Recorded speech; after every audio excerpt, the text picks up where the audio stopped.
आज हम बात करेंगे द रेजिस्टेंस फ्रंट की, टीआरएफ को, जिसको यूएस ने बैन कर दिया गया है। उन्होंने कुछ चेक करके ही बताया, तो बाकी चीजों में तो हम फौरन यूएन की बात मान जाते हैं, इसमें क्यों नहीं मानते? अगर उन्होंने टीआरएफ को अगर कहा है कि जी आप ये मतलब टेरर ऑर्गेनाइजेशन है, तो फिर हम हर जगह टांग क्यों उड़ाते हैं? मुझे समझ में नहीं आता। कल तक पाकिस्तान के मीडिया पे ये खबर थी कि अमेरिका के प्रेसिडेंट डोनाल्ड ट्रंप पाकिस्तान के विजिट पे आ रहे हैं। अब आज खबर ये है कि अमेरिका ने एक ऑर्गेनाइजेशन जिसका नाम है टीआरएफ, जो इंडिया का कहना है, इंडिया का ये स्टांस है कि पहलगाम अटैक में ये ऑर्गेनाइजेशन इन्वॉल्व थी, उसे टेररिस्ट ऑर्गेनाइजेशन डिक्लेयर कर दिया। बहुत से लोग टीआरएफ के बारे में नहीं जानते, तो मैं बताती चलूं कि 2019 में जब इंडिया ने आर्टिकल 370 और 35A को हटाया था, तब ये जी एक रेजिस्टेंस फोर्स बनी थी और इनका ये कहना था कि हम कश्मीर की आजादी के लिए लड़ते रहेंगे, कश्मीर की आवाज को दबने नहीं देंगे। पहले ही हम फंसे हुए मुश्किल में, हमें पहले ही जो है वो इल्जाम लगता है कि हम टेरर फंडिंग करते हैं, कि भी टेररिस्ट को जो है सपोर्ट करते हैं। इस किस्म की बातें हमारे लिए कही जाती हैं और फिर हम उठकर कोई ऐसी बात कर देते हैं जिससे और वो बात जो है बिल्कुल एक तरह से कहिए वो बिल्कुल साबित हो जाती है। कि अभी से कुछ टाइम पहले हमारे वाइस प्राइम मिनिस्टर इसहाक डार साहब ये कह रहे थे कि हमने बहुत कोशिश की है कि इस ऑर्गेनाइजेशन को बचाया जाए और इसे टेररिस्ट ना डिक्लेयर करवाया जाए, लेकिन आज ये जो अमेरिका का फैसला है ये इंडिया की जीत है, पाकिस्तान की नाकामी है। अगर हम ट्रम्प की बात करते हैं तो ट्रम्प ने बोला मैंने सीज फायर करवाया, इंडिया इस बात से ट्रम्प से नाराज हो गया कि सीज फायर पाकिस्तान और इंडियन आर्मी ने मिलकर किए, तुम तो अंदर थे ही नहीं। आज ट्रम्प इंडिया का नैरेटिव लेके कह रहा है भाई टीआरएफ बैन कर दी क्योंकि उसने पहलगाम हमला कराया। अब यहाँ पे मुद्दा ये कि पहलगाम हमले के साथ India Jammu and Kashmir mention क्यों नहीं करा पाकिस्तान का, ये भी मुद्दा है कि आप पहलगाम क्यों बोलते हो, आप जम्मू कश्मीर भी साथ बोलो ना, दुनिया को पता चले कि जम्मू कश्मीर में है। एंड सेकंड, पाकिस्तान ये बोलता है कि अभी तक आपने हमला भी कर लिया, सीज फायर भी कर ली, लेकिन ये टैग किया किसने था? कभी आप टीआरएफ पे डालते हो, लश्कर तैयबा ने तो खुद बोल दिया था कि हमने किया है, लेकिन आप प्रूफ भी तो दो ना। अब ये बहस चल पड़ी है। बात वही होती है, ताकत की कोई जुबान नहीं होती, ताकत की कोई दलील नहीं होती, ताकत खुद एक जुबान होती है, ठीक है ना। अब उसमें आके इंडिया की लॉबिंग ज़्यादा है, इंडिया की खारजा पॉलिसी हमसे अच्छी रही है, तो वो अपनी बात मनवा लेगा। बाकी पाकिस्तान जो है वो कब से इसी तरह से चल रहा है, कभी पाकिस्तान को पहले अमेरिका वीटो कर रहा है कर्से से। आप अपने पिछले हिस्ट्री उठा के देखें तो पाकिस्तान को अमेरिका ही सपोर्ट कर रहा है और इंडिया को रशिया कर रहा है। अब आके ये थोड़ा सा हालात चेंज हुआ कि अमेरिका ने हाथ उठाया और चीन आया है।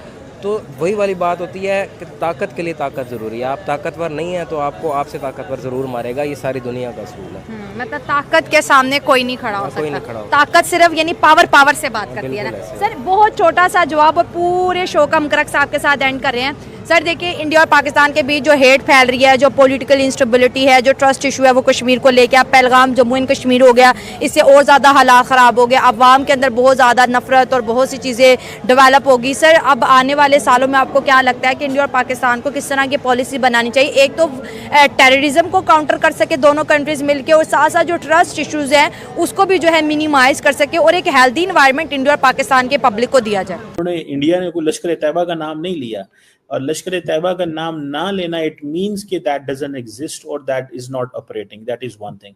सेकेंडली, उनको कोई ना कोई तो पंचिंग बैग चाहिए कि भाई ठीक है इस ऑर्गेनाइजेशन का नाम ले लो और ये चीज़ है। और दूसरा, अगर उनका इंफ्रास्ट्रक्चर जो है वो कश्मीर के अंदर मौजूद है, और जो बकौल मेरा ख्याल है इसहाक डार साहब के, ये तो जो उन्होंने 2019 में जो कश्मीर का स्टेटस चेंज किया उसके बाद से एक ग्रुप बना था, तो ये कश्मीर के अंदर जो ग्रुप है ये उसको क्यों मैनेज नहीं कर पाते?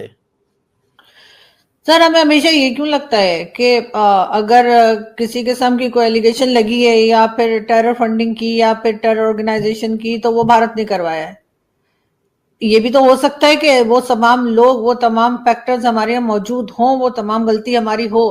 क्योंकि अगर इंडिया इतना स्ट्रांग होता कि वो हमारे ऊपर उनके कहने से कोई कुछ भी मान जाता, तो फिर तो उन्होंने हमारी ऐसी तैसी कर देनी चाहिए थी। जितना हम लोग समझते हैं कि हमारी उनके साथ दुश्मनी लगी हुई है जो हमने बना कर रखी है अपनी वजह से, तो उसको अगर इतना पावर होता हिंदुस्तान के अंदर कि वो किसी को भी कुछ कहेंगे, यूएन को या किसी को, और वो बगैर किसी सबूत के, बगैर किसी बात के वो पाकिस्तान के ऑर्गेनाइजेशंस पे या पाकिस्तान पे इल्जाम लगा देंगे, तो फिर तो बहुत आसान काम था।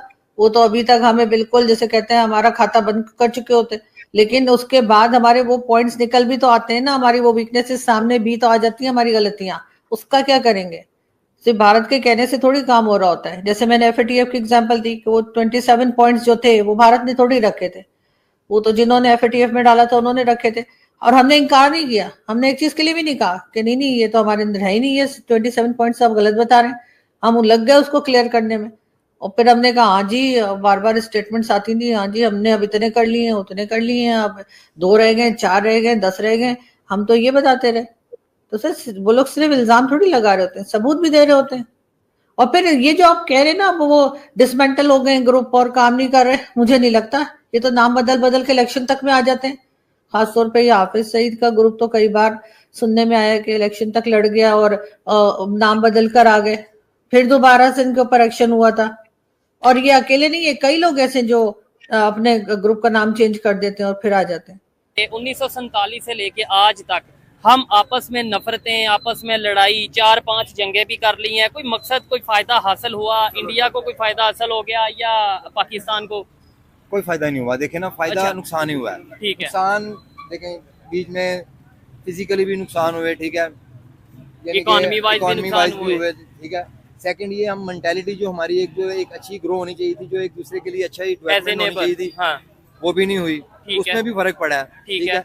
तो मेरा ख्याल है कि 1947 से लेकर आज तक जितनी मरतबा भी यानी कि हमारे उनकी झड़पें हुई हैं, उसमें नुकसान ही हुआ है अल्टीमेटली दोनों ममालिक का। अच्छा, अभी कल की खबर ये थी, पाकिस्तान के मीडिया पे चल रही थी, बाद में फिर शायद ये बताया गया कि खबर झूठ है कि डोनाल्ड ट्रंप जो अमेरिका के प्रेसिडेंट है पाकिस्तान के विजिट पे आ रहे हैं, उसके बाद इंडिया के विजिट पे जाएंगे। ऐसे लग रहा था जैसे पता नहीं दोनों कंट्रीज की सुलह करवा देंगे, रिलेशन बेहतर करवा देंगे। देखें आपकी जो बात है ना, जो आपका सवाल है, अगर अल्लाह करे ऐसे होगा दोनों मुल्कों की सुलह करवाएं, अच्छा, लेकिन मेरा नहीं ख्याल कि पॉसिबल है, क्योंकि अमेरिका की जो अपनी पॉलिसी है ना, वो अपने आप को सिक्योर करना, अपनी कंट्री को सिक्योर करना होती है। दो कंट्रीज को बेशक लड़वा दो, तो लड़वा दो, हमें सिक्योर कैसे होता है? ठीक है, ये ऑन द रिकॉर्ड चीजें कि अमेरिका का किरदार पूरी दुनिया के अंदर क्या है, ठीक है, हो गया। तो अच्छा। उसमें ये है कि हमें ये चीजें सोचनी पड़ेंगी कि हमने कैसे एक दूसरे के साथ रहना। ये सिंपल ही सी बात है। ठीक है। अमेरिका, डोनाल्ड ट्रंप सब आए, वेलकम। देखें, हम मेहमान की इज्जत करते हैं, ठीक है, गेस्ट हैं वो हमारे, ठीक है, लेकिन मेरा नहीं ख्याल कि इसमें कोई वो बेहतरी हमारी या इंडिया के लिए कोई बेहतरी के लिए है। ये जो ऑर्गेनाइजेशन पे